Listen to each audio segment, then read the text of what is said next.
Hi everybody, it's me, the Fetch, host of Inside the Eye Live.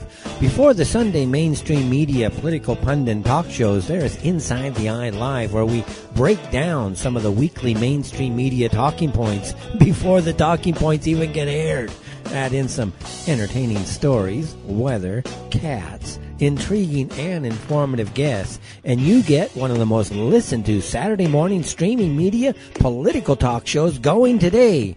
And it's all right here on our flagship station, Revolution Radio at freedomslips.com. So join me, the Fetch, for Inside the Eye Live every Saturday morning at 10 o'clock a.m. Eastern. It is truly intelligent media for the politically aware.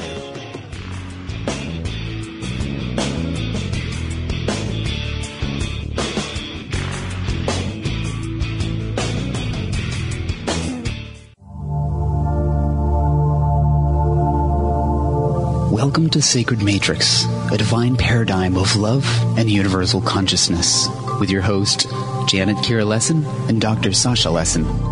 Together, we transform the world. And now, here are your hosts, Janet Kira and Dr. Sasha Lessin.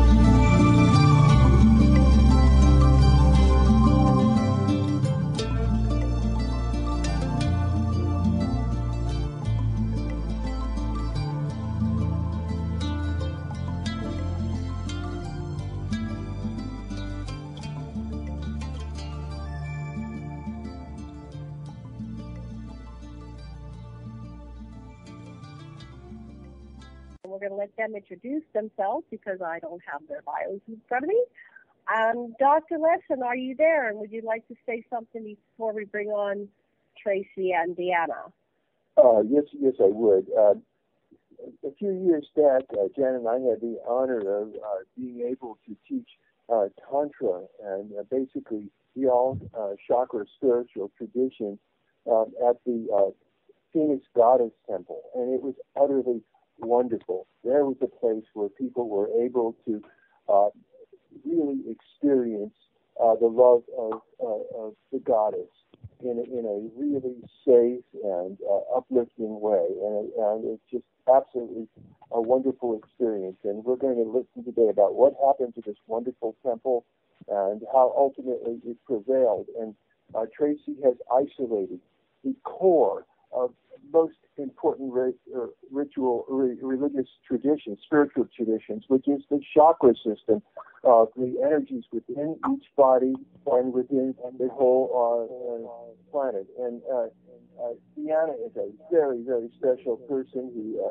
has attended our Tantra school and has been studying with Tracy, and she has incredibly wonderful things to add. You're going to love today's program. Right, and we're going to talk about what it takes to live an authentic life. And I think we're getting some feedback. So, David, we're getting feedback. Yeah, really bad. Okay, with that, we're working on that. Sorry for the technical things going on here. First, we're going to bring on Tracy Elise. You're going to have to shut that off if there's much feedback. Yeah, we're getting feedback from that, okay? All right. Tracy, are you there? Yes, hi. I am, Janet. Good evening. Good evening, DeAnna. Good evening, Sasha. Yes. Hey, Tracy. Hi, we are here. Just like the Horton Hears and Who. We are here. Yeah. We are here. Tracy, can you tell our audience a little bit about who you are? Since I don't have a bio to read about you, if you could tell our audience, who are you in this moment, in this now? Who I am in this moment. Thank you. Well, gosh, that's always a good question. In this moment, I am really focused on the leading edge of human beings experiencing light and energy in their body. I've been doing tantric healing work for 14 years as my livelihood, and since 1995 in my personal life. And I've had the pleasure of working with many of the leading sacred sexuality teachers. I haven't studied with everybody, but I've met them at the international conferences, listened to their talks. There's a lot of cool ideas floating about Tantra. The one that I've been focusing on for over a decade has to do with the chakras, the energy systems that refer to the channels of flow of energy going in and energy going out. So that's who I am. I'm focused on energy and light, and I love the peace that it brings when we feel our way into energy and light. Is that a good answer? I don't know. It's not a political answer, but it's what I'm enjoying right now. So. And DeAnna, do you want to give our listeners an idea of who you are? And we're focused on living an authentic life, and so that's the theme lately, is how can we really be who we are in our walk in the world. I'm still getting a lot of feedback. Anyway, go ahead, DeAnna. Maybe there will be some feedback with you. Go ahead and speak. Sure.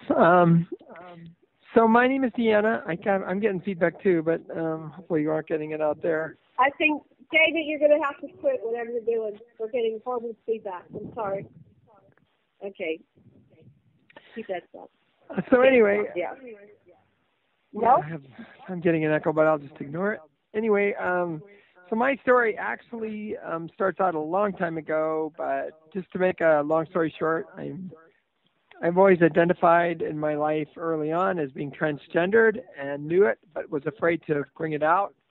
And mainly because I didn't know what it was most of my life. But I guess the critical point in my life came, I was a captain in the Army, the U.S. Army, and stationed in Iraq during the first Desert Storm. And I had a huge vision that I was living the wrong life. And what became very clear to me and what I made an agreement with in my own head was that I was going to get to the right life if I survived. And so I did survive, and that began about a 10-year process of transitioning my gender and stepping into being a woman. And so about 10 years after I got out of the Army, I actually went full-time, transitioning what we call in the transgendered world, and I actually had surgeries and everything else. And about 2004, got involved with a man who was also in the Army, and we had an ongoing relationship. But he ended up committing suicide, and he left me a lot of money, which actually took me to a life coaching school. And at the life coaching school, the very first day I was there, I met a woman who I had a magnetic connection like I have never helped before. And I didn't know what it was. I always like to say I wanted to hit her, and I wanted to, to have her up against the wall, so to speak. Anyway, very strange reaction. I didn't know what she was, and I wanted to find out. So I began to find out. She was a Tantra practitioner, and I had never heard the word Tantra before. And so that began me on this long journey of trying to discover what Tantra was, because when I heard the word, it echoed in my soul. It just literally echoed in my soul. It just seemed like this is who I was. And that took me on the road to Janet and Sasha out in Hawaii. And it's funny, Sasha at one time said, I am the embodiment of Tantra, because of the many times we talk about Tantra as this balance of male and masculine and feminine energy. And I had lived that in my entire life. And it was personified inside myself. So instinctively, I seemed to understand that push and pull and the confluence and balance of male-female energy. Anyway, I began training with Sasha and Janet. I did several other things with them, including polyamory conference and things like that. But then I got involved with Tracy's temple here in Phoenix, and I really felt like I'd come home. I mean, I began to go through a priestess. She asked me at one point, did I want to become a practitioner? And without even thinking about it, I said, I'm pretty sure I do. Yes, I do. And I began to train with her, and then the temple was raided. And it began a long, long journey of getting over my fear of the way society perceives Tantra. And at this point in my history, I've actually begun practicing, not here in Arizona, but in other places, and really happy and feel like finally I'm on the path of where I'm supposed to be in my life. So it's been an amazing journey, and I'm finally feeling like I'm in the right place and in the right space.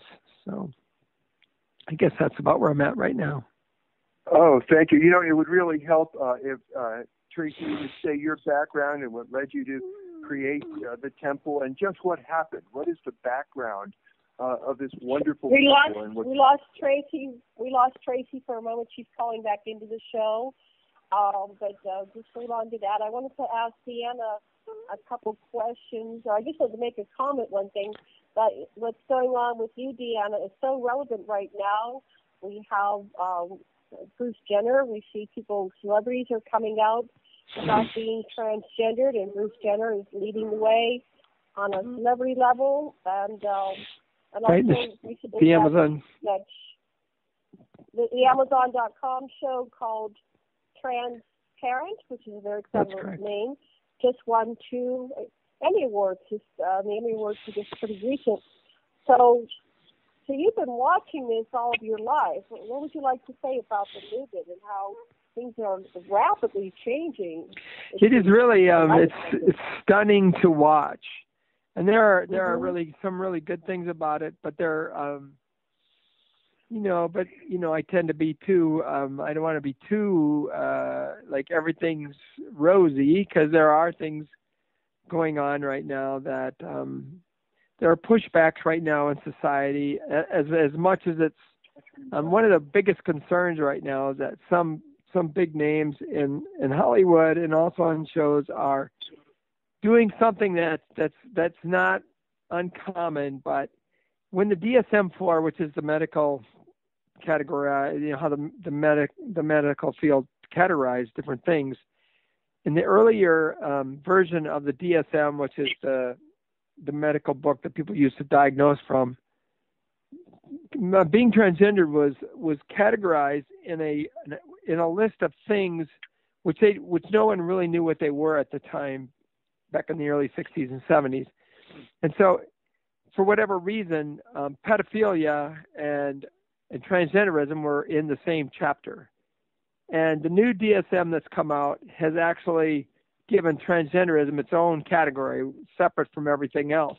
But because of that earlier grouping with pedophilia, there are people in mainstream media who are saying, like, all transgendered people are pedophiles.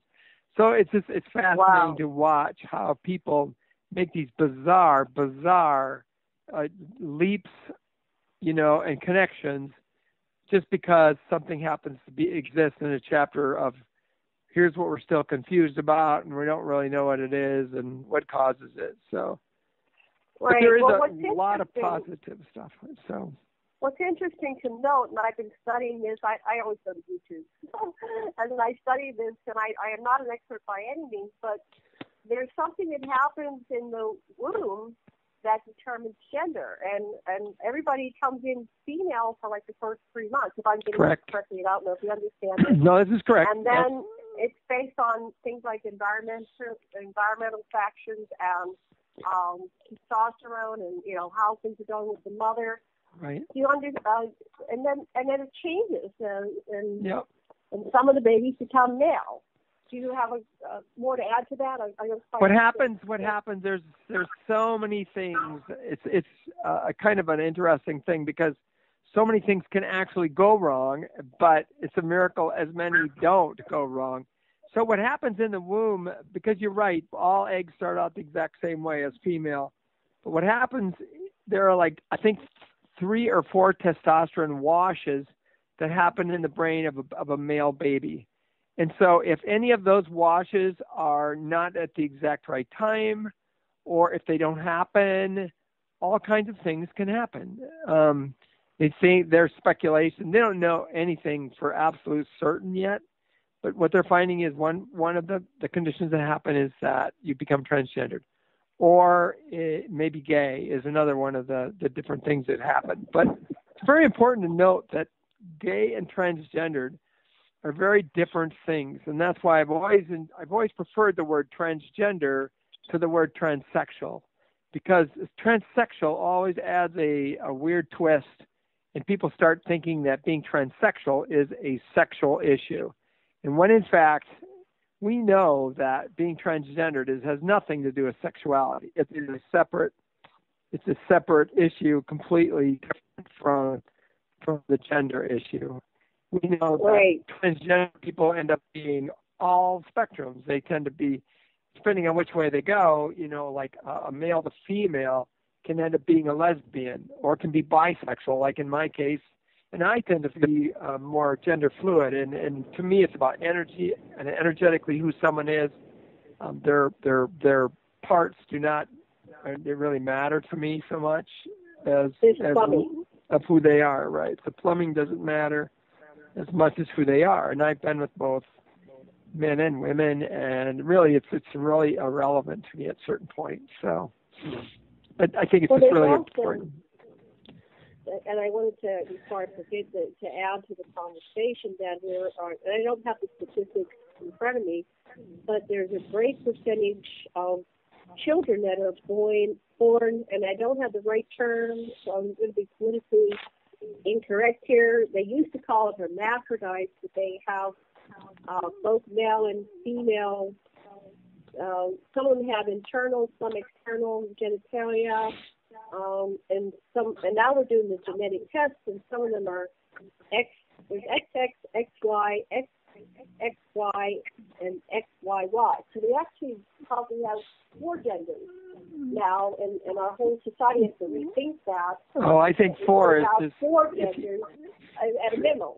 It's way more complicated than that, and it's really it's bizarre to even try and categorize it into 4 genders, because I know there was a case in Texas where a woman had been married to a man for 20 years, and Texas passed a law about chromosomes, and the woman had 4 babies, and because she had an XXY chromosome, she was actually decided she was a guy, and her marriage was annulled because of it. It's the bizarre stuff that happens when you try to fit everything into a category, and so it's such a fluid thing. And the correct term is actually intersex would be the word today, because it's very rare. I-N-T-E-R, inter? Right, intersex, because it's very common for hermaphrodites do exist. They're actually a real phenomena, but they're kind of rare, whereas intersex is much, much more common. And intersex is where you may have a girl with a testicle, or you might have a woman with, like a pseudo like penis, or you might have a guy with a boob, with one breast, or so it's just, these are incredibly common, and it's very, very. I knew a transgender woman who actually she was in the Air Force, and she grew one breast, and she knew she was transgendered, but she had a breast reduction because of that. And then she ended up transitioning, and then her other breast came in, but now she did. So it's just interesting what happens out there in the real world. I've seen hundreds and hundreds of pictures, just slideshows of people who have all different kinds of things. I mean, I knew a kid in a church who was born with a penis and a vagina. And so what happened was they sewed up the vagina. They made an arbitrary decision, because normally they're doing a way better job with this now. But at certain points, they were typically err on the side of male. They would pick male if there was any confusion. But people want sons more than daughters, so they're that's right. The scales towards there's male. A heavy leaning toward masculine, in our society. Can I insert something? Because everybody that's listening. Oh, she's back. Oh, hey. No, I'm listening. It's really great to hear you talk about all this, DeAnna, because it's when you say we could do without the labels, my the same thing, do without the labels. But labels make it easy. Labels make it lazier. You don't have to be as and use a label with somebody. Then So, but I was going to say something that I experienced the other day, and I was on what was it? It was a government website, and I was entering my information, and at the top it had title. And everybody at listening, you'll see this. There'll be a form, and it'll say Mr. MR period. Then it'll say Mrs. Then it'll say Miss. Then it'll say Ms. And then sometimes at the bottom it'll say Doctor or Reverend. But what's interesting when you really look at it, mostly they just say Mr., Mrs., Miss, and Ms., MS. And I think it's fascinating that our society, and you literally couldn't submit the form, notice the word submit, you couldn't send the form in without declaring your energetic or physical orientation. So it's like for the guys, they just get to exist with their outward flow. So all guys mark the category Mr. And then the women have to pick between I'm with a guy, I'm a Mrs., I'm single but looking, I'm a Miss, and I'm a ball-busting bitch because I'm a Ms., an MS. But it's weird. You have to literally put your orientation to the male inside the form. And so there's lots of weird little funky, I think, energetic things that are in our culture that we're not paying attention to. And I think it's eventually we're going to, as a species, we're going to go from being 5 senses humans to being 6 sense humans. And once we become aware that we're energy humans, then someone like DeAnna, who is gender fluid, will just simply be someone that is viewed as energetically sophisticated. Maybe a little more energetically sophisticated because she's able to flow. I think there's going to come a place when we're looking at it like that it's not just our bodies, it's also the energy flow, the unique pattern of energy flow that each person has. Well, I wanted to just put a couple more points in here. It came out recently that Angelina Jolie and Brad Pitt's daughter, Shiloh, is now decided to live her life male. And I think she's only 8 years old. So this decision can be made by children. They know who they are, despite what genitals they're born with. And I studied this with Dr. Mickey Diamond back in 1993 when I moved to Hawaii, at the University of Hawaii. He had a free class, and he was talking about the surgery that is done, and we mentioned that earlier. And it's done often, when they're infants. So he was proposing that they wait till the child is of age before this decision is made, and that would eliminate a lot of trauma. But that means that society would have to accept these children that haven't declared their gender. And then the last thing I'll add is that earlier, DeAnna, you said that one case with a woman, or the person had 4 children, but she was really ex-wife. Yeah. That would be an argument for having same-sex marriage legalized universally, because we have all these genders. So why are we're denying these people happiness and loving who they love, and they just maybe had children to this man. So this is incredible. Okay, someone else. Dr. Weston, what would you like to say? We'll kind of go around Robin here. Are you there, sweetheart? What I was asking for, now that we have Tracy back, so you can understand where we're all coming from, is the miracle of this wonderful tantric temple, how you got into it, and what happened with it, and what its future is. Right, and we'll tie all this together. Tantra, there's the energy, and we're talking about the energy of the genders and so back to you. Good transition. Go ahead. Right. If we focus on what this topic of energy, the human being experiencing energy, then it definitely all hangs together. And I guess it brings the question, why would the church, and I'll just say the church, and it can be any church you want to fill in unless you happen to belong to a Tantra temple, but so many of the churches turn us away from our bodies, away from sexuality, sexual expression. They turn us away from that.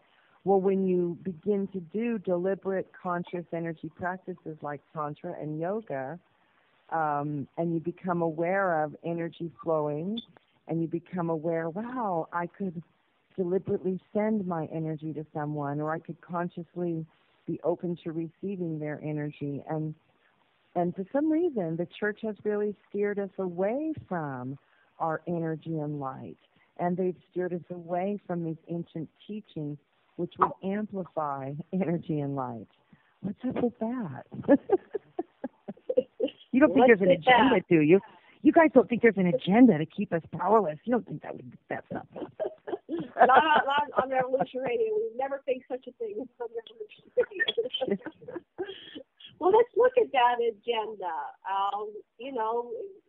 Tantra is not recognized, globally or internationally, legally, quote unquote. But it's the original spiritual practice going back to the Anunnaki and pre-Sumerian. What's with that? Who wants to talk about that? Tracy, you want to address that issue? Well, that seems like if you go pre-Sumerian and Anunnaki, Dr. Sasha should address that. Okay, go ahead. I'll just say one thing from the goddess, that the most ancient relics that people track on show the creator as the feminine, which makes sense because the body comes out of the female body. Like anyone's body comes out of the female body. So the concept of goddess has been around a very long time. And then there's been a changing over of that, and it's a more sophisticated, God-goddess impression. It's not just a god, it's not just a goddess, it's both, which brings us back around to DeAnna, the original tantric. She's living tantra in her body. And so, to me, I guess a theme is, why is being energetically sophisticated and energetically aware, why would that be frowned upon by hierarchical structures? Because we all have energy and light, so why wouldn't we cultivate that? Why wouldn't we? And so I don't know. That's. I'll say a little bit about the history. In the city of Uruk, which Inanna rules on behalf of Yahweh and Enlil, they had wonderful tantric temples, not at all unlike that of the Phoenix Goddess Temple. And people were very happy in this town. Everybody had sexual and emotional, social loving, and it was an accepted practice. If a person was too untamed, they would have a Tantrica, a specialist, tame them and humanize them. And when Inanna got her fief in the Indus Valley, she put tantric temples at Jolivara and Harappa and Mohenjo-Daro. And there's been this tradition. Of course, the patriarchy tries to diss the contribution of the great geneticist Nimma, who worked in a team with her nephew Ningishita and Enki, the scientist, and it was Nimma and her co-wife Damkina that actually bore our ancestors when the Anunnaki adapted their genome to Earth to make the slaves that we initially were created as. So all this comes down to a resurgence of the kind of revival and freedom of the patriarchal religions that Tracy has made available to us in the wonderful goddess spirituality that she created in the Tantra Temple. And I'm glad to say that the American Indians have embraced the hands-on touching and the chakra education, and Tracy is a part of that wonderful movement, and we have been. She has been vindicated that the temple is not at all a criminal act, but is a wonderful act of contribution to our evolution. Well, isn't Tantra, and you ladies can address this, Tantra is a transcendental enlightenment practice. Can you perhaps explain to our listeners how that works, how you can transcend transcend your skin encapsulated self-sense and actually remember who you are as a spiritual being, as a being that exists and doesn't die, et cetera, et cetera. Can you, either of you, explain that to our listeners a little bit more? Yes, Tracy, do it. Oh, you Go ahead, invited Tracy. me. Okay. Dive in, huh?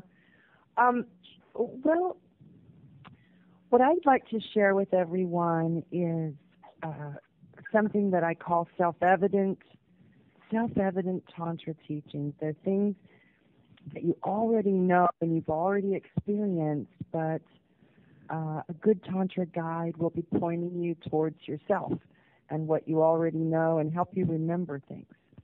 So the first thing that I like to begin with that's a self-evident thing is that everyone has in their solar plexus a ball of light. And the ancient Latin, if you go to that part of your body, and if you remember biology class from high school, the solar plexus is, it's the bottom of your rib cage, and then there's kind of a warm spot, like a couple, is that one rib bone? Just one rib bone? And right in there, there is a radiant ball of light. And they've taken pictures of it now. They use a radioisotope, I believe it is, to take pictures of humans at the speed of light. And when they take a picture of you at the speed of light, of anybody, what it looks like is it's the outline of your body, the shape of you, and that looks like stars. It looks like the cosmos. It's a dark pattern filled with millions or billions of little bright bits of light. So it looks like a starry cosmos, shaped like you. But at the center of it, in the solar plexus, there is a little sun, S-U-N. And the ancient Latin solar plexus actually refers to sun at the center. And so I thought it was interesting that the ancients named this part of our body solar plexus, sun at the center, when they did not have a radioisotope machine to take a picture of it and know that it's there. And what I realized was you can feel it. That's why they did that in the ancient world. They named it that way. Because if you slow down and you get real quiet with yourself, your body, your energy, you can feel a ball of light that is actually in your solar plexus. And when you tune into that ball of light, you're now in a soulful, eternal place. If people are interested in this, a couple of really important books for me was Seat of the Soul by Gary Zukav. And that's a layperson's explanation of quantum physics and the human life body and the light at the center of the solar plexus. That's a great bit of work. And then Deepak Chopra's work was the first thing I ever read about what he calls the human mechanical body, the quantum body. And he says, I call it quantum because it's the quantum field, the field of light, and I refer to it as mechanical because it's that predictable what it does. I went, whoa, what does the light do that's that predictable that you call it mechanical? And something that intrigued me when I was first on my tantric path was in Deepak Chopra's book. I believe it was Quantum Health, was the name of the book. But he talked about how he went searching for why some people heal from disease and other people, no matter what you do to save them, do not get better. And other people recover quickly or easily or even instantly, like a miracle. I knew a man in Fairbanks, Alaska, where I grew up.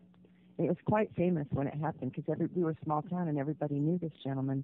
And he laughed his way out of cancer in about a 6-month period. He stayed home and did nothing but watch funny movies. And he feels that he healed himself by laughing his way out of cancer. But that's a different story. But going back to Deepak, what he did, Deepak Chopra is of the Brahmin caste. And that means that his family, for generations back, are scientists and scholars and priests. spiritual people. It's a high caste. Brahmins are the highest caste. They're named after grandfather Brahman, the creator of the universe. So Deepak Chopra's family has been doing Ayurvedic medicine for generations and generations back. And he has this ancient mystical perception of the body. And then he goes and gets an MD over in America. I think it was from Harvard. Now he's got a scientific Western medical education along with his ancient Ayurvedic practices about the body. And I remember it just struck me so much because he was a young doctor, really strongly practicing in a couple of lineages. And he said he wanted to find out why some people healed and other people didn't. So they began to study at the cellular level, and the people who healed and the people who didn't heal had the same exact biology. They couldn't find any differences. Then they went inside the cells of the body to look at the molecules, and the molecular patterns and structures of the people who got better were nothing different than those of the people who didn't make it. And then they went inside the molecules, and again, the atoms at the atomic level, that frequency, that speed, they were looking at the human life and trying to compare those who get better, those who don't get better. Deepak's looking for any kind of pattern that would indicate why some people heal and making comparisons. And again, they're not finding it. So then they go from the molecular level, they go inside the protons, electrons, and neutrons to look at the quarks and leptons, antiquarks and antileptons. Now, all this time, you're looking at light energy in a polarized manner, meaning it's an alternating current. There's inflow, outflow, inflow, outflow. When you go from the level of quarks and leptons to the fastest thing, which is the quantum field, and you've got now the particles of light, the quanta, and then you've got the background, which is the not quanta. It's the darkness that the little sparkling diamond bits of light are floating against this dark background. Now you've got light and not light, and that's duality. It doesn't have polarity. There's no charge. At that stage of light, you have light and dark, but there's no charge. Then at the next slower frequency of the quarks and leptons, antiquarks and antileptons, the light moves from duality, light and dark, to polarity. And for the rest of the levels of play, we have polarity. And that's important to remember that. Every level that we exist at is polarity.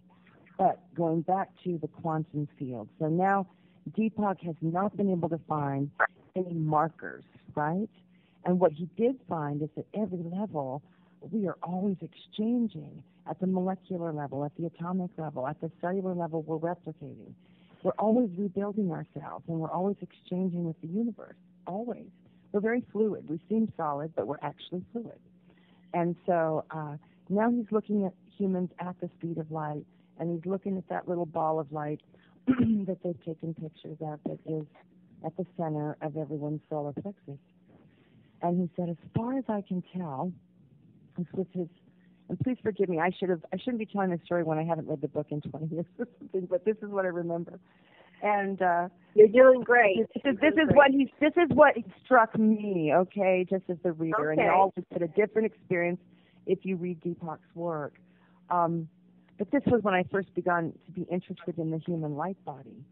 And so he said, as far as we can tell, and then Gary Zukav's book, A Seat of the Soul, confirms this. As far as we can tell, that little ball of light that's at the center of your soul is the only part of you that does not change. It's the only part of you that does not change. So when you are sitting with yourself in that ball of light that is within your rib cage, because there's a ball of light there, and if you're just real quiet, you can feel it. You're radiating. Everybody does right there, right under that lower breastbone, right at the bottom there. You've got some light and some heat right there. And so what the teaching is, what Deepak brought away from that, he said, there's something going on in that ball of light that allows some people to get better with or without medical treatment or intervention. miraculously, instantly, or over a long period of chemotherapy, whatever, but they get better. Whereas other people, no matter what you do for them, they still die. Right. And he said, the only thing we can tell is it must be something to do with that ball of light, because everything else is fluid and changeable. So that ball of light is the soul?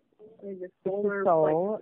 Well, yeah. I mean, what these great minds are describing it as, what the ancient Latin for it is the S-O-L, the S-O-U-L. So the soul is the soul within you. Uh-huh. You have a ball of light, and so that's something I want everyone to think about when we talk about energy and light, because if you can sit with that ball of light, that is the you that is unchanging. That is the part that is impervious. And they're not even sure that that's the soul. The soul could be faster, and as Gary Zukav purports, that's not the soul. That's probably where the soul sits. Okay. Yeah. Wow, fascinating. So to get into this, now we're talking about the human beings at the speed of light. Now when we jump over and talk about chakras, now we say, okay, there's some scientific research about the human light body. Yes, we exist at the speed of light. So now when we look at these very ancient teachings from many lands that describe these vortexes in the body, and animals have them, and people have them, and I'm sure fish have them too. Anything that's alive, this is how we are exchanging energy with the universe. So a self-evident teaching in energetic tantra is this, that everything that is alive is by definition plugged into the web of life. And conversely, anything that we would describe as being alive could also be described as dead. Like a rock is not alive because a rock cannot be dead, okay? But everything that is... Are you guys tracking with me? Yeah. Yes. Yeah. Okay.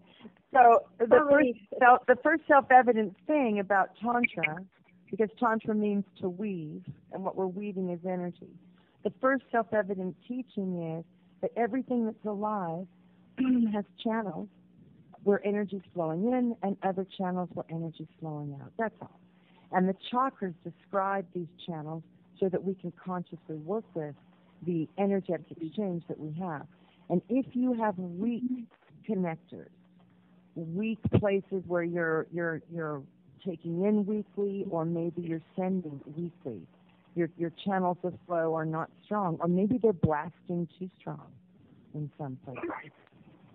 So that's what we're talking. We're talking about a living being, and by definition, living is connected to the web of life, exchanging energy in, out, in, out.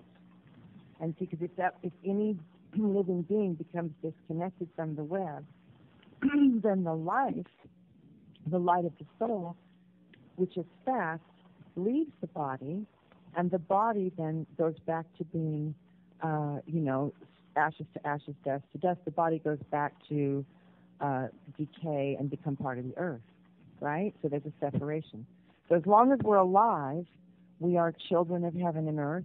We have heaven in us and the energy and light of heaven in us, but we're also made of this earth. So that's the first self-evident teaching, though, is that living things are plugged in and that we have channels and we can become aware of those channels. And the second self-evident teaching is that an orgasm is an energy event. And in these ancient religions, orgasms were meant to strengthen your ka. Your ka is your personal matrix of light. Everybody has their own unique pattern of energy flow, how you're exchanging life force with the universe.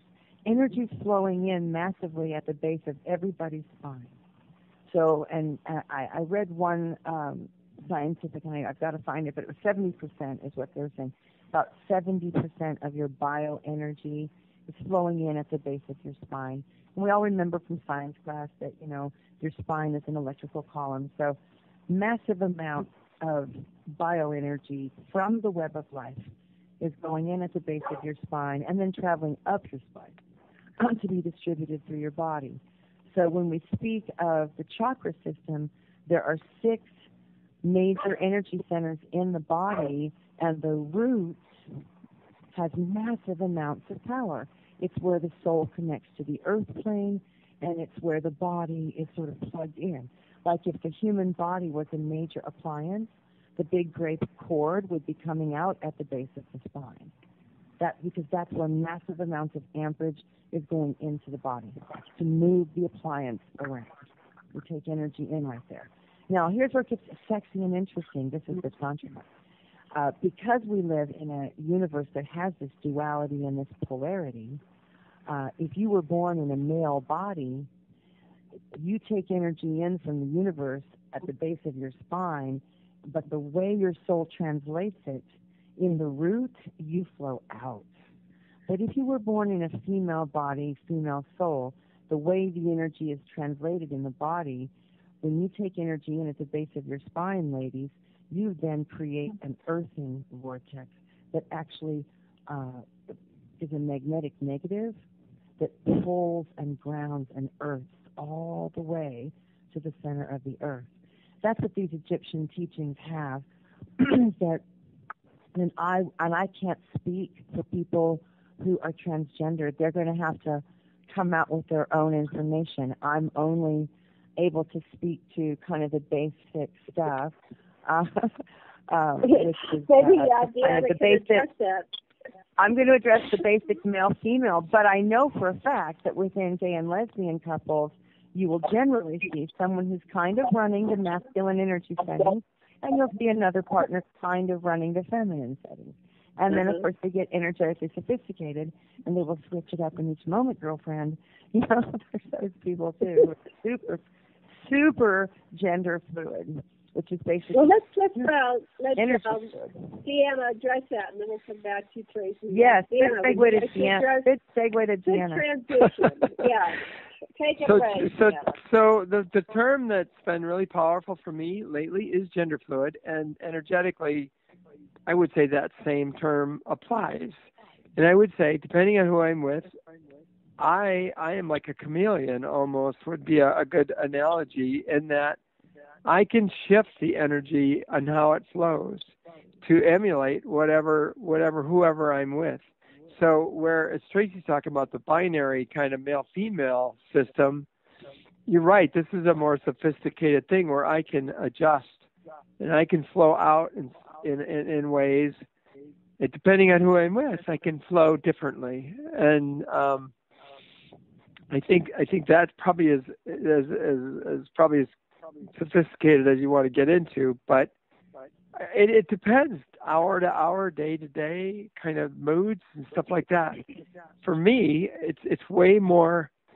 It's more fluid. It's just more fluid. I can do that. I can transmute and turn into something else in some ways. So.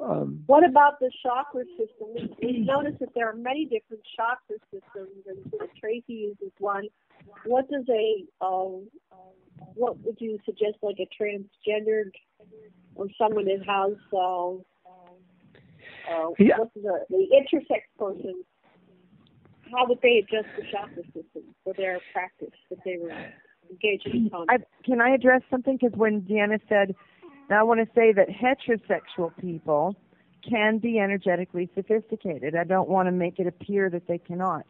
When you practice Tantra for a while, I believe that the goal, regardless of what energetic label people might want to put on you, the goal is to be able to send and receive, both send forth energy and receive deeply energy in all 6 of your chakra centers, your main centers that go through the core of your body.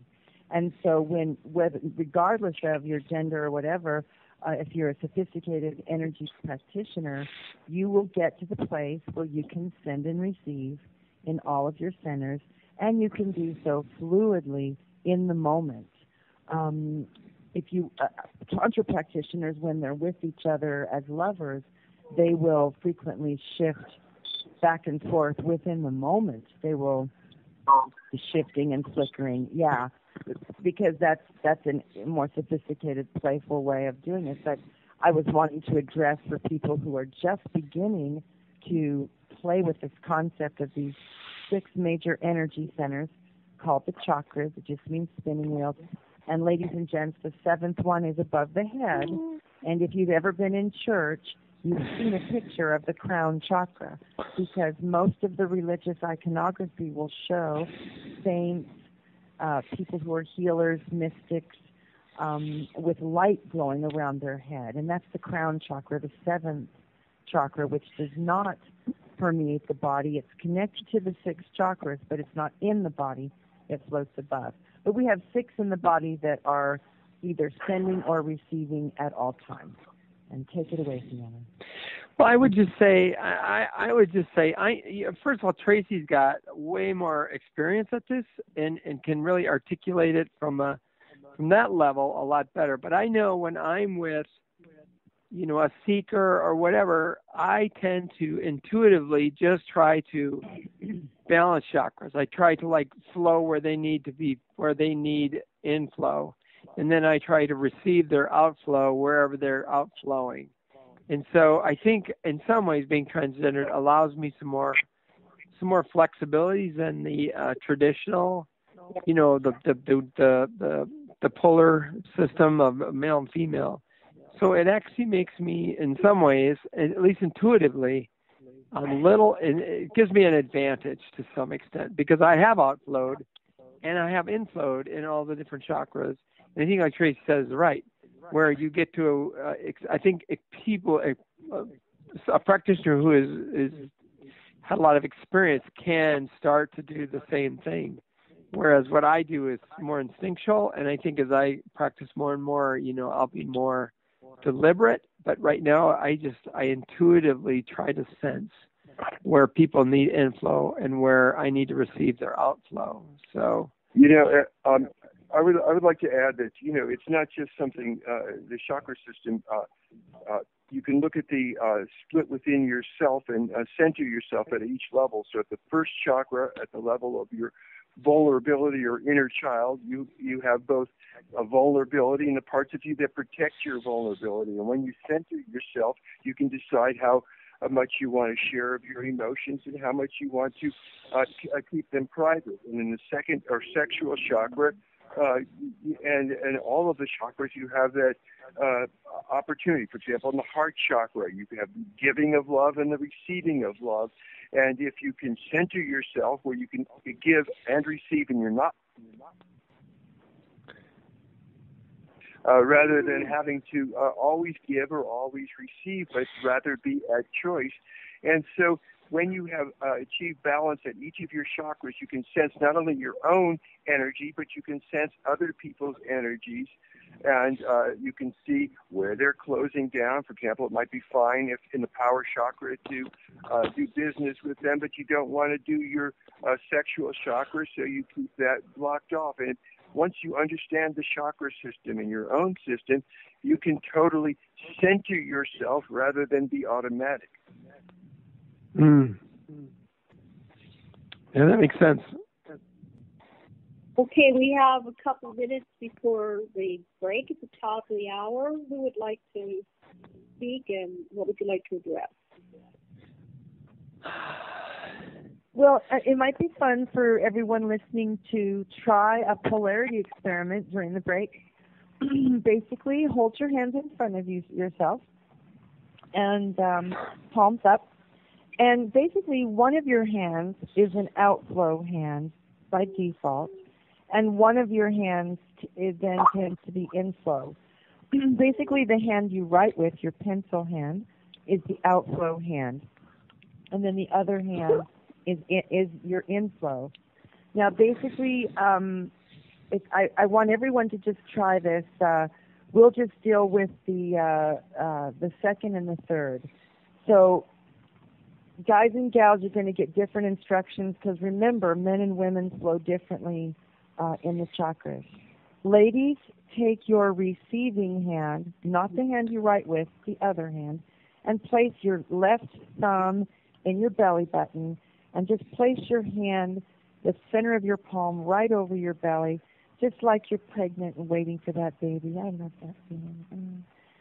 Place your hand right on your belly, and you've got your received hand on your outflow chakra, and then take your right hand and place it right on your solar plexus, what we were talking about before, lower part of your rib cage. Guys are going to do the opposite thing while we're on the break. Take your received hand and place the hand that you do not write with on your solar plexus, and then place the hand you write with, your pencil hand, on your belly, which is your thumb in your belly button, and then spanning down so that your palm is over your own belly. This is really what you're doing right now, is you're creating a circuit within yourself. You're sending your own energy back into yourself. I mean, one of the big Egyptian concepts is this looping of energy. Okay. Tracy, I'm sorry, we're going to have to pause that exercise. That's it, yes. We'll be back in 5 minutes, so thank you very much.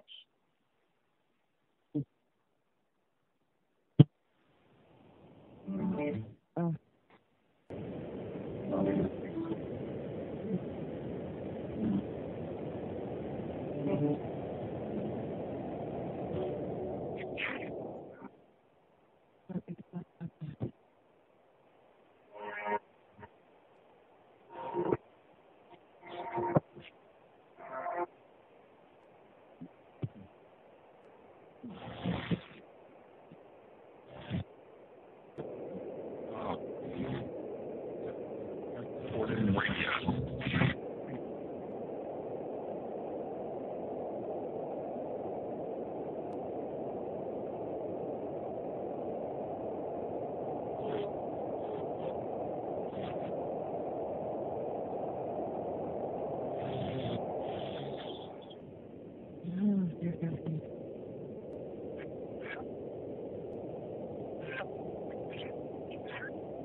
Hello, everyone, and welcome back to the Sacred Matrix on Revolution Radio at freedomslips.com. And I'm your host, Janet Lesson, with Dr. Sasha Lesson, and we have our very special guests, Tracy, Elise, and DeAnna Bennett.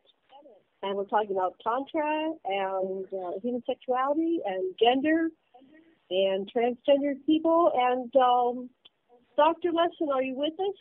You back? Okay, I can't hear you. Not sure what's going on. David, could you see if you can get Dr. Lesson back on? Aloha, can you hear me? There, we can hear you. Okay, good. Okay, so with breath abate, I'm waiting to hear the history of the goddess temple, how it was created, why it was created, and what's happened to it, and where it's going. Really? All right. Okay. So Sasha wants to give the update on that, and okay, take it away, and then we'll go back to the DeAnna for some more things on questions I have for her. Okay. Well, when this first began, the issue where the government challenged our very existence, I believed in the Constitution. I had a Perry Mason sort of perspective of the legal system. I don't know. I was just naive, really. I was going to say that. I lived in the temple, for the temple. It would even be fair to say that I lived in cloister, that I was that cut off from the world. I didn't really watch the media or anything. So when this happened, when we were so horribly attacked at a physical level by the government, I don't know, my peace of mind was very shattered. I felt my biggest distress was that the Constitution wasn't real. Like I I couldn't believe that. And it still is, the way it looks is, the Constitution is at best an instrument of negotiation. I'm going to say if you're strong enough, you can get somewhere with it. But everybody listening, don't take your constitutional rights for granted. They're sort of, I would just say, describe them as a person who's clinging to them and wanting to use them in my situation with the government in court. It's not like we think. Until you have to use your constitutional rights, it's, you just think that you can. Tracy, what were you doing at the temple? How did it function, and what behaviors did the government engage in when they interfered with you? People don't know that. Oh, I'm sorry. Well, there's of course a sacred sexuality movement been going on for I think 30 years or more in the United States, and there was quite a large pod of people practicing in Phoenix, Tucson, and Sedona. So in Arizona, there were, in particular, I would say there were 3 men. Baba Des Nichols practicing in Sedona, Harley Swifter practicing Kadoshka in Phoenix, and then Ray Stubbs doing his wonderful work in Tucson. So there's this really interesting triad of men practicing Tantra for promoting it and practicing for quite a while. And I really fell in love with the lens. So I moved to Arizona to sort of really bring the goddess aspect alive. And I've always been wanting to be in school. So we had an esoteric mystery school called School of One. And then we had the Phoenix Goddess Temple, which was a place where women embodied various aspects of the divine feminine. And men would come and learn from the sacred feminine wisdom, and women were viewed as healers in our temple, and men learned healing, but as with the Native American church, there's a certain true wisdom in that women are natural healers because we create the body within our body, and so our body-to-body wisdom is quite strong. And that's an orange ray thing, too. In the chakras, that's an orange ray thing. But the temple, the temple existed to teach holy anointing. We were doing holy anointing ceremonies. Everybody at the temple in Phoenix was practicing ladder of light technology, I guess I'd call it. But we were all practicing a chakra-centered form of Tantra, magnetic energy exchange. And because it involved the roots, because we went ahead and dealt with the whole system, which is, as I said, there's 6 major energy centers in the body, almost like snowman buttons. They're just right down the center. If you want to find them, if listeners want to find them, the ancient teaching on these wheels is that it's your thumb to your pinky. If you open up your thumb and your pinky wide, that's the size of the diameter of your major wheels, your wheels of light. And basically you have 6 of those that run up your body, and each one is major. And so we were teaching all chakra Tantra, and of course that's the name of the lessons church, is all chakra Tantra. And so we were doing all chakra Tantra in Phoenix, but because we included the red ray, because we included sexuality, because we treated the body as the sacred vessel for the soul, we did the holy anointing in the ancient traditions, and the government chose to view that as prostitution, and which to this day astonishes me, but anyway. And then it turned out it was very political, and it was actually very traceable to a Catholic filter, which doesn't really surprise me. And the politics aspect of that is that in April of 2010, the Vatican issued Senatus Gravitas, the list of the most grave sins. And this was in response to 10 years of public outcry over the pedophilia problem that was, had come to light. And so they finally, and I think 10 years might be really fast for the Vatican. I don't know, but they had put out this, it wasn't really written down anywhere that it's wrong for priests to have sex with children. So they needed to write it down. And one of our expert witnesses in our case, Dr. Ted Nicovena, who is a religious expert witness, he said that the age of consent for sex in the Catholic Church is 12, and that it has been for over 1,000 years. Wow. Yeah, so that's kind of an interesting side note, although I'm sure they wouldn't talk about it. And you can't really blame them, because 1,000 years ago, our lifespans were much shorter, so perhaps it looked different then. But anyway, Senatus Gravitas, April of 2010, the cardinals, the bishops, and the pope, they put out that it's the most grave sin for a priest to have sex with a child. And while we're at it, everybody, it's the most grave sin to attempt to ordain women in spiritual authority. And so, yeah, they did that. They put it on the same list with pedophilia. Now, that year, the Phoenix Goddess Temple was starting its third cycle. Mystic Sisters were having their third cycle of priestess ordination, where we train women, and then Wayne Clayton was actually doing divine union ordination, which was for couples, and it was a slightly different but still chakra-centered ordination program that included men. But we had a priestess program that was Mystic Sisters priestess path.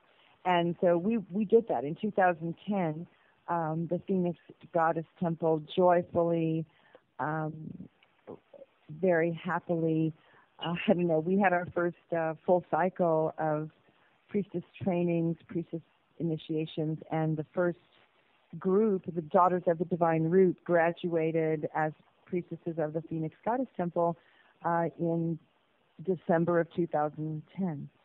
Now, also happening in 2010, there was a vice cop by the name of James Gallagher, part of the Phoenix Police Department, and he was bent on a more humane approach to busting prostitutes.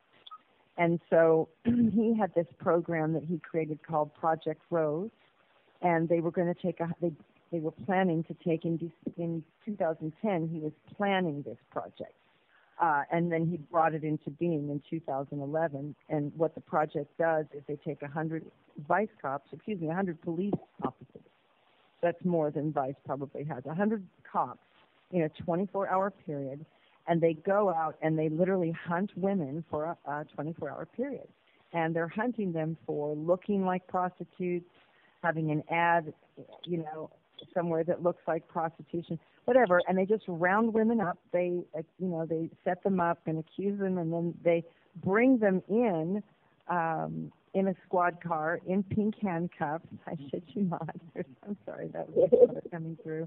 That was my father. Quiet, Carl. But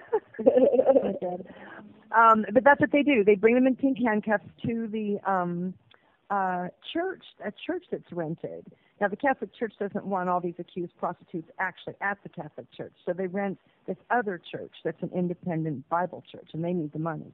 So they take all of the women to this church and say, if you sign up for this Catholic program called Dignity, we'll drop the charges against you if you complete this Catholic program. And if you don't complete the program, we're taking you straight to jail. And if the women ask to see a lawyer, they're told that they can't see a lawyer. They have to make this decision without talking to a lawyer. So anyway, so this was being designed and planned. In the same year that we were doing Priestess Path, the police department in the city of Phoenix was designing this sweep thing called Project Rose. Now you're in 2011, and, I don't know what to say. I'm married in a Catholic church. My children are half Catholic.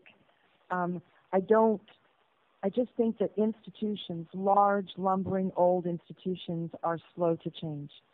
And so I'm going to just do my best to grant some forgiveness for all this. But the Catholic Church has a terrible attitude towards women and equality with women. They just do, and they have had for a really long time. And I would just say that the Catholic Church contributed to what happened to the temple, because then in January of 11, a gentleman by the name of Jimmy Hayes, who I believe is Catholic, and I don't know, that particular thing is hearsay, but it looked like it. It was a website that I don't know the source of completely, but it just looks like this. There's a lot of Catholic influence in the city of Phoenix. There's a lot of hierarchical structure here. And this gentleman gave an interview about the Phoenix Goddess Temple where he speculated that we were a business dressed up as a church. And he said this to a reporter who then turned around and printed it. And because he was a city attorney, this became fact. I didn't really understand, and everyone listening needs to know this. If you're accused of something in the press, you'd better go out of your way to, we did an attempt to get a retraction, and we did a number of things to try to get people to retract what they said and did, but we didn't succeed. We weren't powerful. We could have picketed. In retrospect, I wish we'd have picketed the Phoenix New Times. Because if somebody says something about you publicly, and then you don't refute it in the public record, it's almost like it becomes fact. It becomes fact about you. Wow. And so that launched this investigation. The Phoenix New Times did a story. In that story also, they accused us of doing sex therapy without training or licensure. Now, we never claimed to be sex therapists. That was the angle that writer chose to take.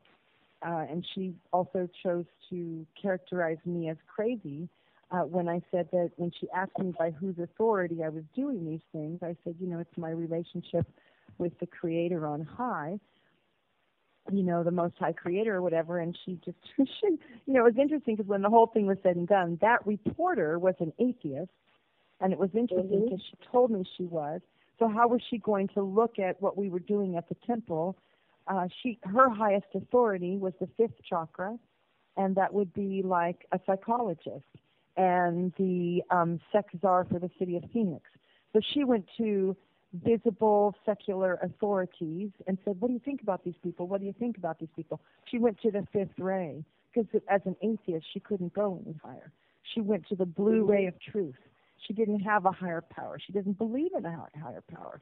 Now, what would people who are religious, how would they view what we were doing? Even very spiritual people may look at what we were doing and not understand that the body is sacred and that there are ancient practices where women convey peace, knowledge, self-knowledge, the ability to control and direct. We empower our men when we embrace them. And, in the ancient world, men and women would travel to these temples to learn the art of love and to learn the art of deliberate energy transference. And so, anyway, this is what we were doing. We were doing energy balancing, holy anointing, and we did. Tracy, I'd like everyone to know that the Goddess Temple did not charge anyone anything. There was no charge for the services of being healed. Right. It was set up as a donation, and it's true that most people gave something close to the requested amount. However, when we get into the research that we were doing about this, when I talked to other ministers, rabbis, and priests, it's quite common for clergy to, yes, they pass a collective basket when there's a group service, But when it comes to individual ceremonies like weddings, funerals, baptisms, communions, those types of things, bris ceremony, the circumcision of the baby boy, those things, those one-on-one personal family ceremonies, quite frequently, almost always, there's a requested offering of support for the ceremonial as a celebrant's time. And so it's not, we were doing nothing different, nothing wrong, but we were receiving offerings. And basically they just, everyone that took a plea bargain, you know, people that haven't followed the case, most of our people, it's been, we're in our 4th year since this happened to the temple. One of the tactics that they will do is delay justice to deny justice. So by dragging it out, people one by one give up. They just want to get on with their lives. There are 5 of us out of 40 that are still going forward, defending the temple, defending these practices. There were 11 people who took a plea bargain where they actually took a felony, a Class 6. It's the lowest level of felony. But basically, every single person that took a plea bargain, all they ever took a guilty plea for was that they gave money to the church. They were all accused of giving money to the church. And then they characterized the church as an illegal enterprise. And I would just I would really like you to say how traumatic and horrible the arrest was, and how it hurt people, and how they were tortured by the tent city and machinations of the state of Arizona and Sheriff Arpaio here in this awful city. I think it might be fun. It might be fun for DeAnna to pick this up, because DeAnna actually had just begun coming to the temple. She was in the priestess path. She was attending practitioner trainings, but she hadn't decided to. You know, you can be a practitioner without doing it as your right livelihood. You can practice with your beloved, and that's all you do is practice with your beloved. You don't practice with other people. But DeAnna had just begun to come to the temple when this all happened, and so she heard from many women, myself included. She saw the trauma. And DeAnna, what do you want? Do you want to talk about the trauma? You saw it. Yeah, no, I would love to talk about it. I met my boyfriend at the temple at one of the classes, my current boyfriend, and we've been together for like 4 years. There was just so much wonderful energy. Actually, it helped me walk away from other religious things I was doing at the time, but it was like when I got to the temple, I felt like I had gotten home. I was home. This is where I needed to be. And so I remember the day of the temple raid. I remember it.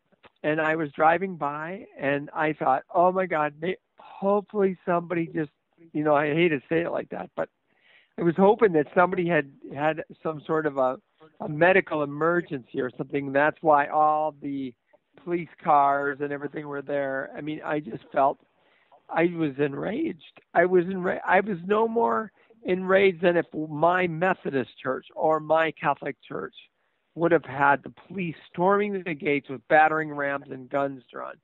No, there was nothing in that place that was any more. I've never been to as beautiful a place or felt as connected to a church in my entire life. And I have gone to church all my life, and I have been in many congregations. You know, I had never felt so connected to a church before as I had to the temple. And it was sexy. It was fun. It was so connecting. And for the first time, because of the gender and the different things I've been through, one of the things that most transgender people never really do is connect back into their sexuality. And the church had really healed me of that. And the temple had really allowed me to step back into who I was as a woman, and was really, really facilitating that. And I have trauma still from the way the church was attacked.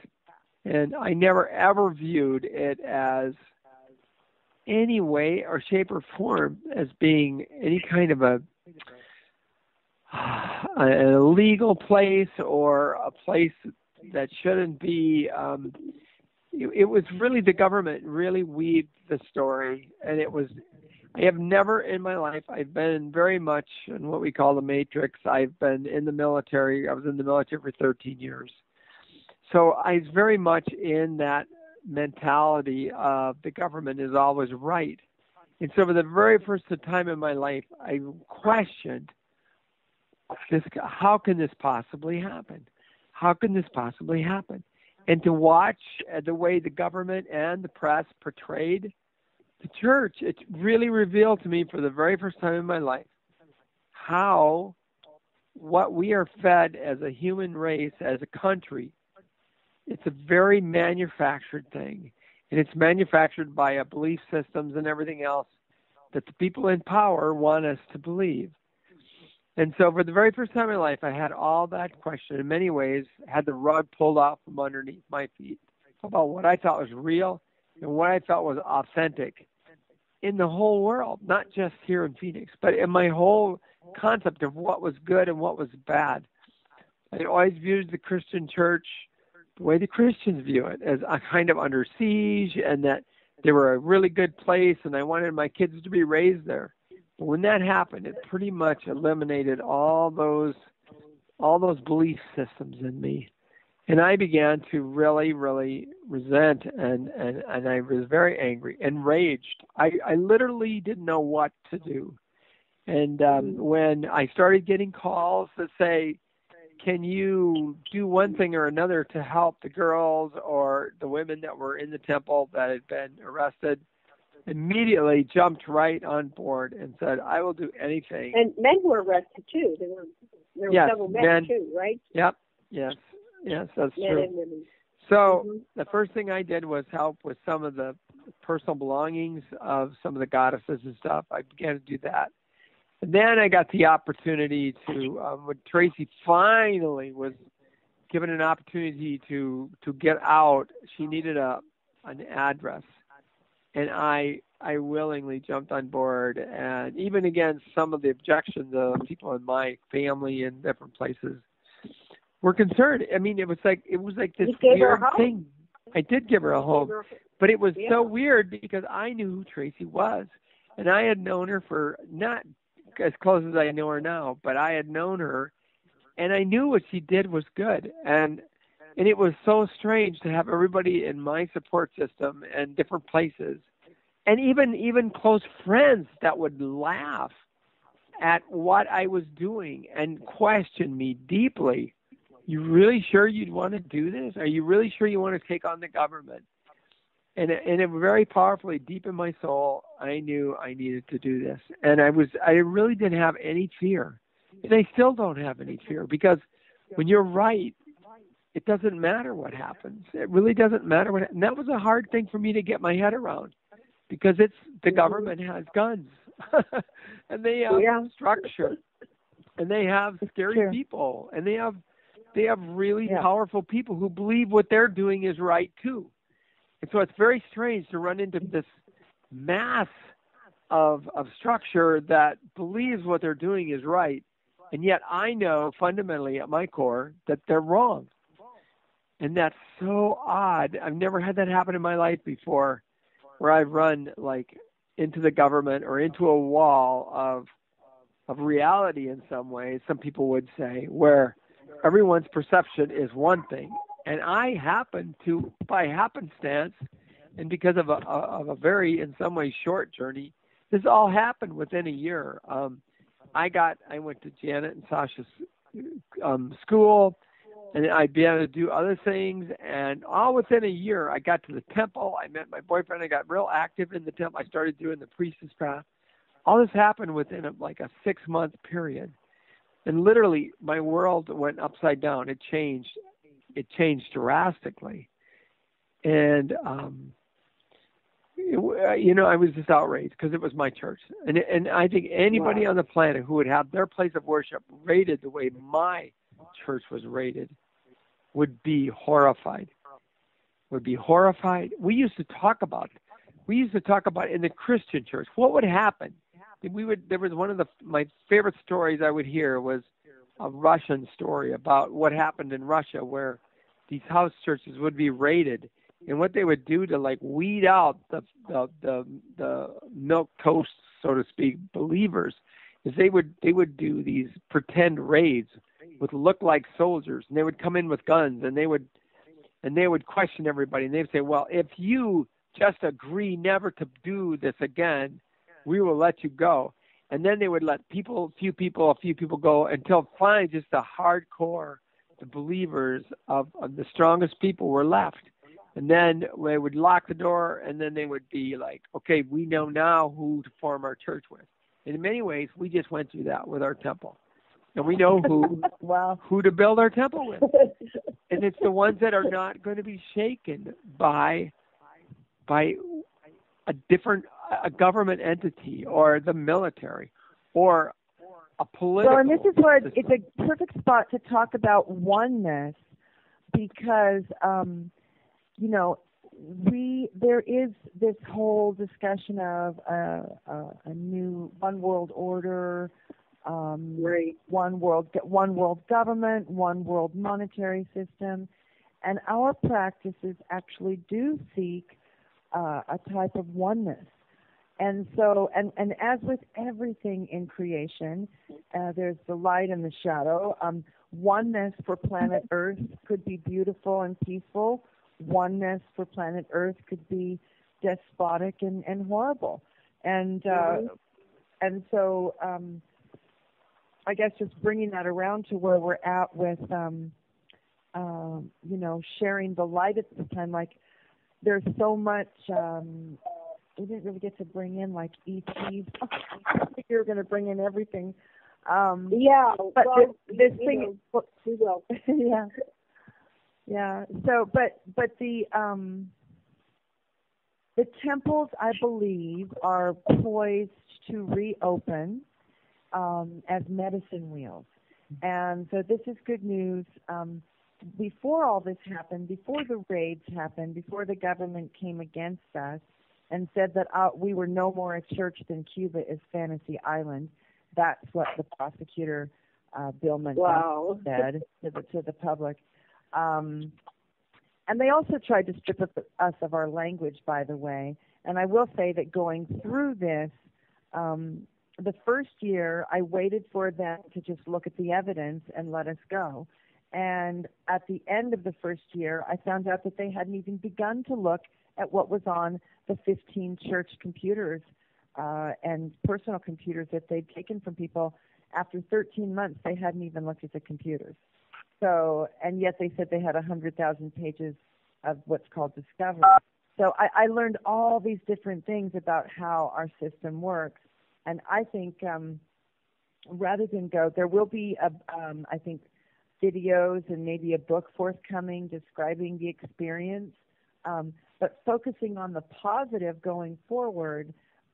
What we all are sharing in common is this interest in life, this interest in energy healing, and we've been given this really beautiful opportunity to work with the Native American Church. And the Native American Church was founded before Congress in 1918 to preserve indigenous culture. And so it represents the oldest continuous spiritual tradition as practiced on this continent. And so we're part of that. We're under that umbrella. Sasha and Janet's temple are also part of that system of this really old church that is an earth. It's an earth-based church, and we pray Mother Earth, Father Sky. And this really suits with the chakra teachings, and actually the Hopi have chakra teachings, and the Mayans do, and the Egyptians, the Tibetans, the Hindu. I'm trying to think who are the Koreans, and the Buddhists. Revelations refers. Even the Book of Revelations refers to prepare your 7 lamps, trim your wicks, fill your lamps with oil, and be ready for when Jesus comes back. Prepare your 7 lamps, let them shine brightly. So there's a lot of, I think, possibility right now for us to, in terms of where we can be on the ground. I think there's a beautiful opportunity for us to continue with our work on the sovereign soil of the Native Americans. And I think that's what we're working on right now. And then we won't be offending local law, which will just be on soil, because that's what the Native American reservations are. They're like countries within a country. And so that's what we're working on. And within that, we're going to be doing, elemental healing. We will be doing light body and holy anointing, hands-on healing. I think, yes, Tantra, various forms of shamanism, sacred smoking will be taught. I can envision blanket ceremonies, which are marriage ceremonies happening. I can envision maybe even a very careful, fastidious return of a sweat lodge so that more people can experience it.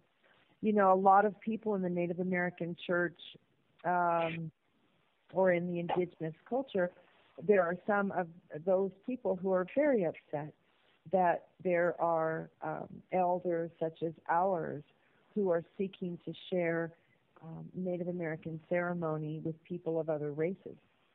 And yet, what's interesting is the Hopi and the Lakota have a prophecy that at this time, the time we're in right now, it is the changing of the world, that there will be a new nation called the Rainbow Nation or the Rainbow Warriors. And rainbow because people will come from all walks of life, all ethnicities, all stations of life, come together and form this new rainbow tribe, which will we will heal one another, and we will steward and heal the planet. And so what we're seeking to do with our medicine wheel, which I think is our best and most direct thing that we can do right now to get going with our medicine, I think that's where we're at. And what these prophecies talk about, if we've got a minute, I just want to say they're very interesting, is that at this time, the four races of man, and they're described as red, yellow, black, and white. And it's interesting because the Egyptians also use the four colors as the races of man, red, white, black, and yellow. And that at this time, we're to stand in a sacred hoop.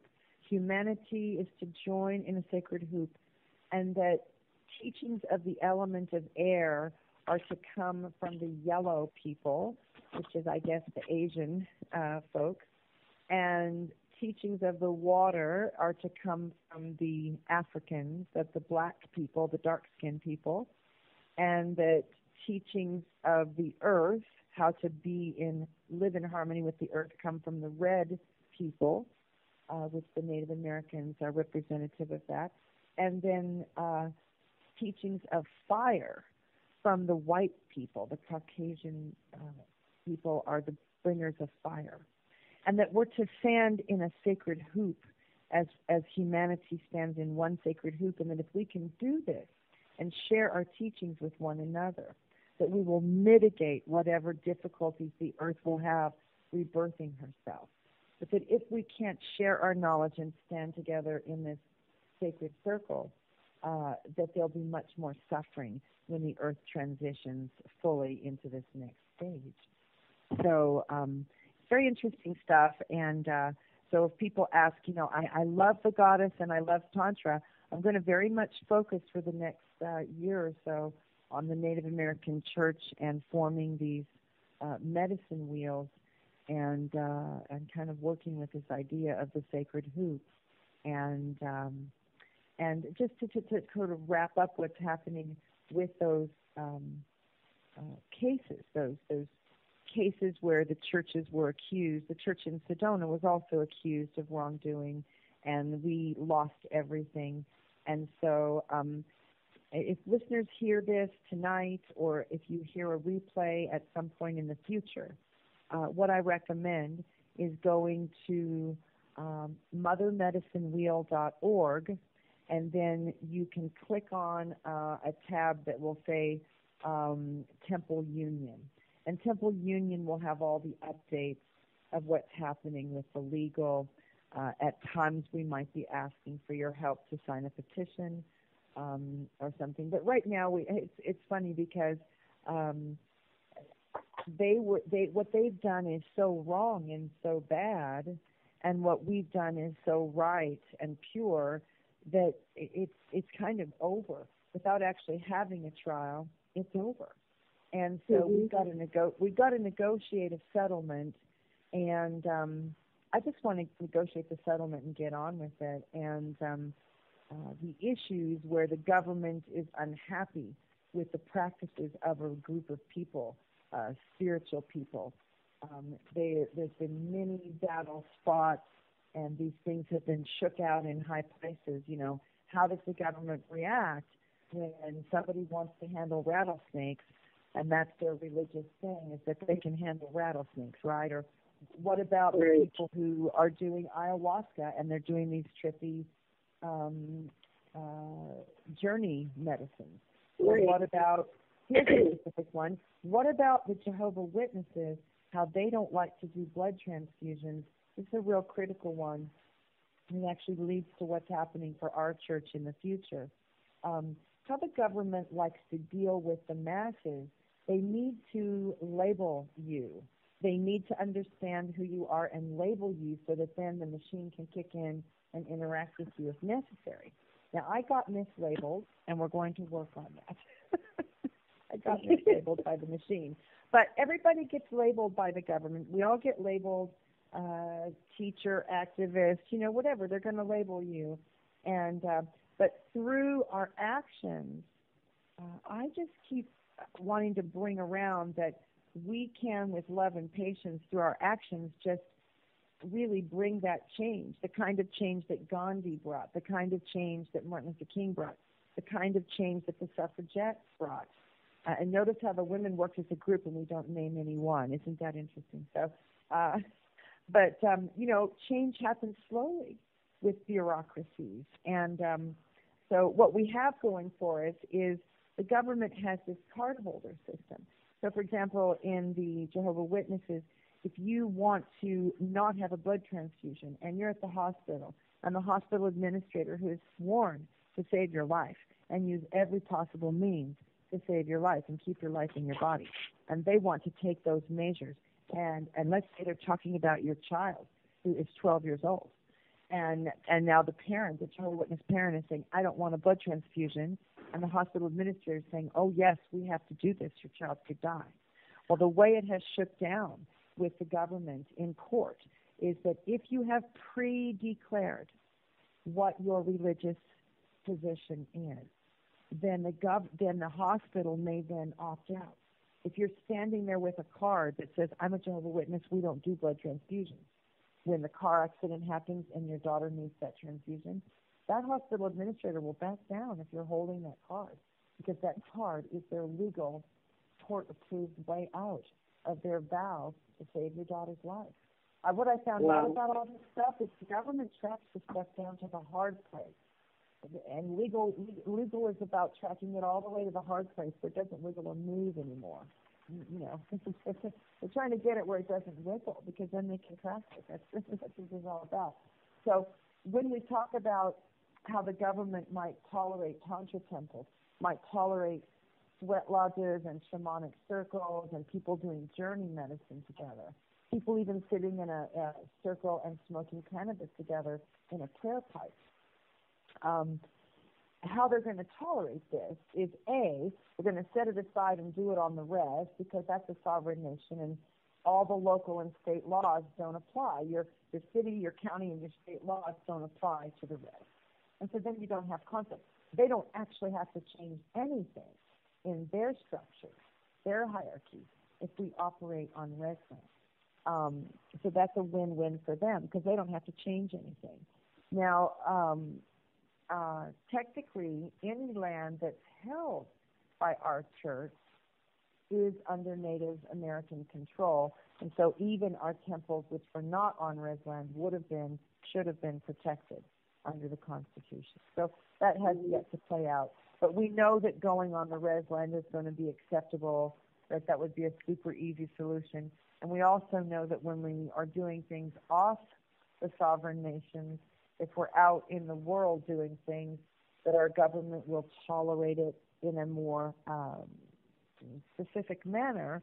And this is true with peyote. It's true with the blood transfusion. They just want you to declare it before there's a conflict.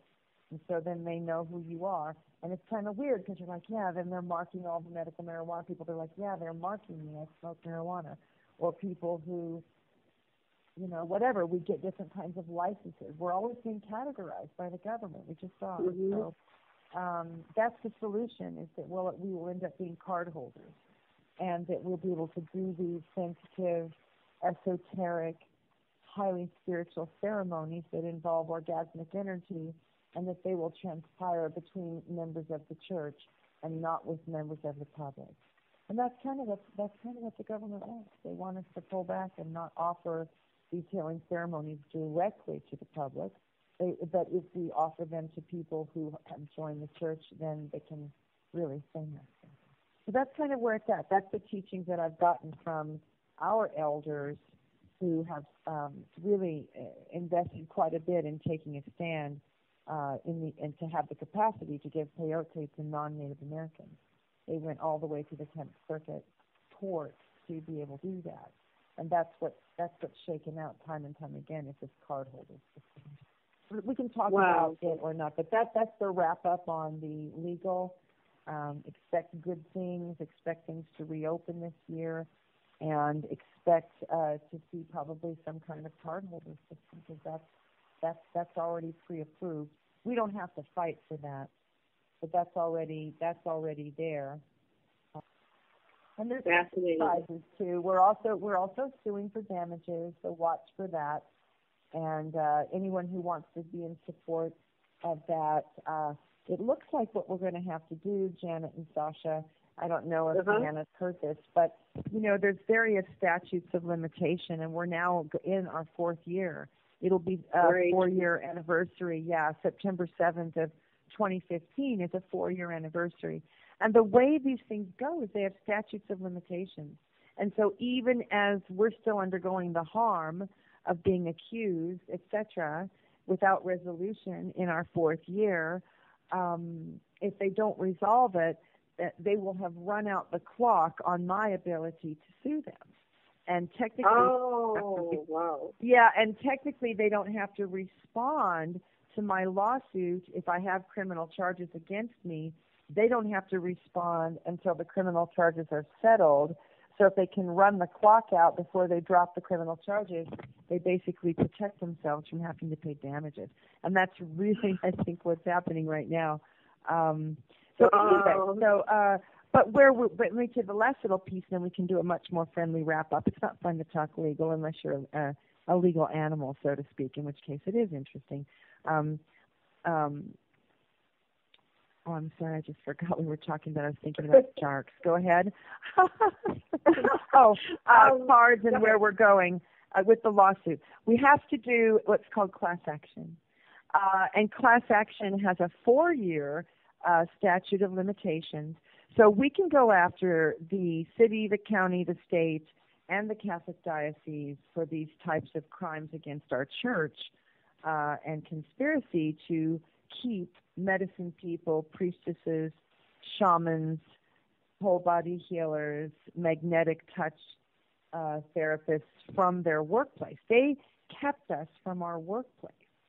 And so, that's real. And so we are asking the Attorney General, the new Attorney General, to work with us to get conflict resolution. There's just a lot of really fun and cool things happening. And so I guess, we could put updates on your website so people, don't have to track to see where it's at. But things are just going really well for us. And I expect the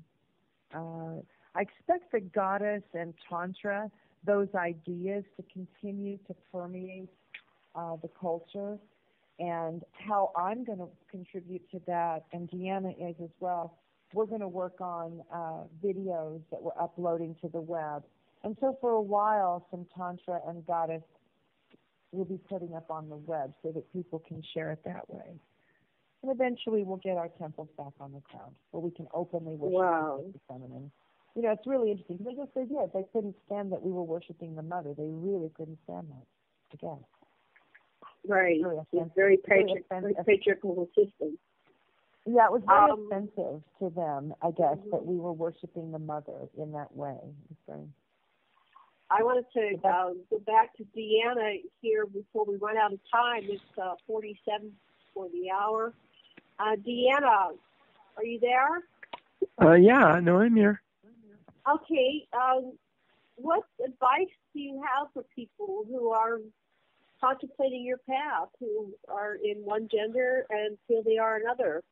And I'm sure that leads to a lot of conflict, and sometimes people even contemplate suicide or do it. And so what advice do you have for the person that's wanting to come out and explore this?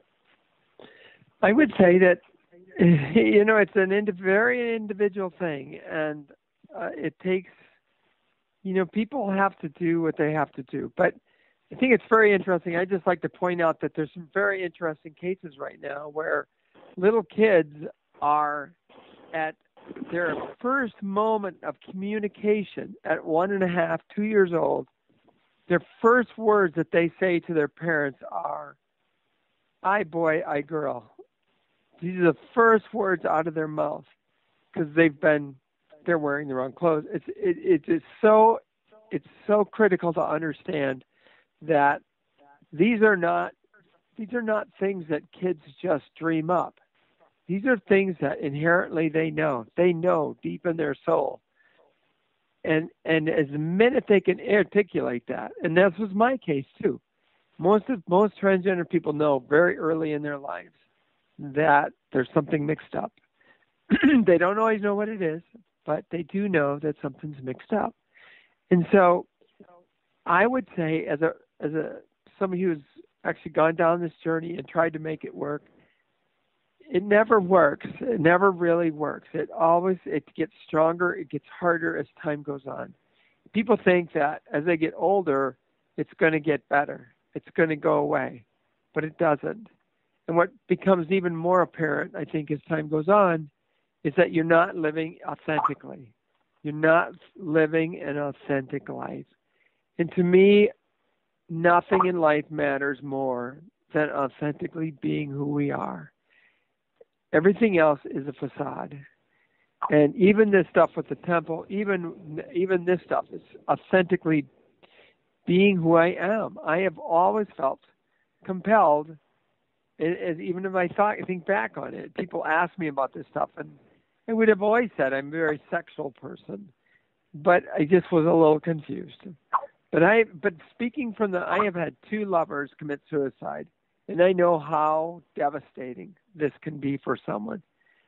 We still have an incredible... Did they commit suicide because they were transgender, or is that the issue? That's a good question, but mainly I think people commit suicide because they don't have the tools they need to be able to, first of all, accept who they are. They're in extremely difficult situations. We still have such resistance. I spoke at a college 6 months ago, and a practitioner came down, a medical practitioner came down, told me a story of a very, very, very beautiful Hispanic girl who at 15 had suffered cancer and had beaten cancer at 15 years old. And after successfully going into remission, she told her parents that life was too short and that she needed to tell them that she was a boy. And they had stuck with her through cancer. They loved her through everything. But when she said, "I'm a boy," they turned around and walked away. Can you imagine? Wow. A parent that would do that? They had nowhere to put her. They were trying to find housing for her, trying to figure out how to do this. But for whatever reason, people walk away from this problem. And it's as inherent as when a baby is born, the first words everybody asks are, is it a boy or is it a girl? And what we're finding with the intersex stuff is that more and more people are saying, let these kids grow up, for God's sake, and let them tell you who they are. And so that's a big push.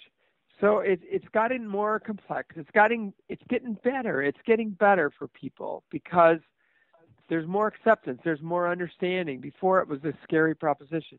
When I first began to transition, the words that people said to me over and over again were, if they were accepting of me, were, "We are so afraid for you.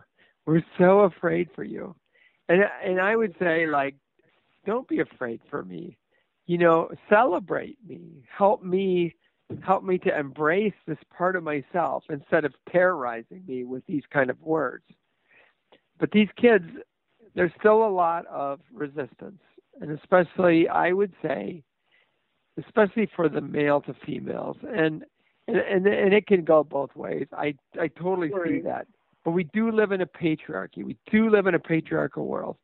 And so the view is always, for the male that wants to become a female, it's always, why would you want to leave the club?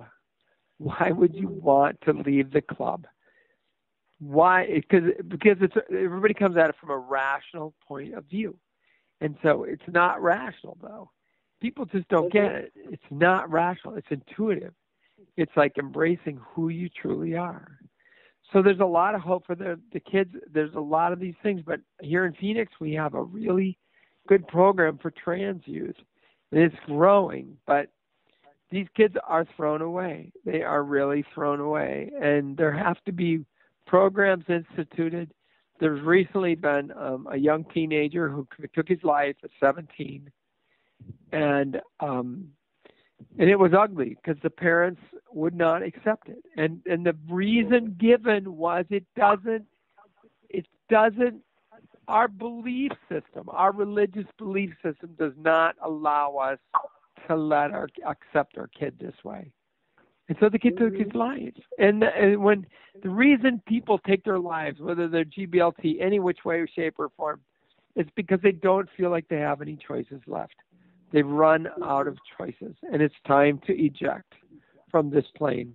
It's time to go. And it's devastating that happens. 1 minute left, and I want to make sure that you mention your book. You have a new book out. And I have a new book. I have a new book about my journey, but mainly it's about questions that have been asked of me over the last 15 years that I've spoken at colleges, and I've spoken all over the place for the last 15 years. The book is called Born This Way. It's by me, DeAnna Bennett. You can find it on Amazon.com. I actually have a Create Space link that I haven't gotten figured out yet, but it'll eventually be available in soft copy too. And so, but it tells a little bit of my story too, but mainly it's about the 100 and some questions that I've been asked over and over again about what it is to be transgendered and how do you transition. I mean, it goes on and on and on. It's literally about every aspect of transitioning. So fascinating. Thanks for letting me pitch my book. Well, thank you for joining us this evening, Tracy. The music's coming any second now. Tracy, thank you so much for joining us. And thank you for having me. It's always fun. Yep. MotherMedicineWheel.org. I clicked on Temple Union. Oh, 58. My producer gave us the wrong time. Okay, we have 2 minutes left. Popcorn. Who wants to say something? I just think it's amazing. I don't know. The whole Tantra, the medicine wheel, all these things are so powerful. And if we don't ever let that stuff back into our realm of reality, we are going to be in a worse place someday, much worse place. Yeah. We need to let the ancient wisdom come through. We have got to allow it back into our realm on this planet, in our rational thought plane. All this stuff is just emerging. It's just emerging. And some of it is learned, but a lot of it is just intuitively becoming known. And when we can embrace that, that's going to be an amazing opportunity for the human race to become more enlightened and loving on the planet. So all these practices are ancient. Yes. They were with us in the beginning, and we need to embrace them because that's the core of humanity. And part of that is being authentic. Yeah, being authentic. that's what we were talking about, living an authentic life and being who you are and being happy and proud. Absolutely. Of who you are and expressing that in the world and creating a planet where we have the freedom to do that. And I think we have finished. Everybody say aloha. Thank you. Aloha. Thank you so much for joining us. Aloha. Aloha.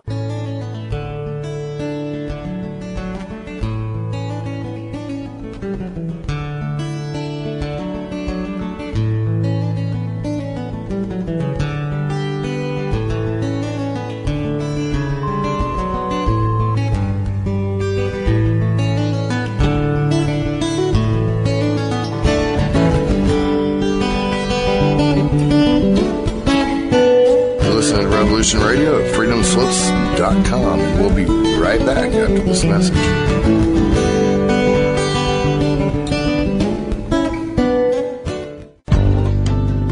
Who owns you? If you're not in control, then someone else is. Join me, Ivy West, for Voices on the Wind, Saturday from 4 to 6 p.m. Eastern in Studio A. I discuss government, health, metaphysics, suppressed science, universal mysteries, little-known incredible facts, alternative energies, and even more than you can imagine. Won't you join us on Revolution Radio Saturdays from 4 to 6 p.m. Eastern for Voices on the Wind with me, Ivy West. There are lives in the balance, people under fire, children at the cannons. Because if your head's in the sand, your tail is a target.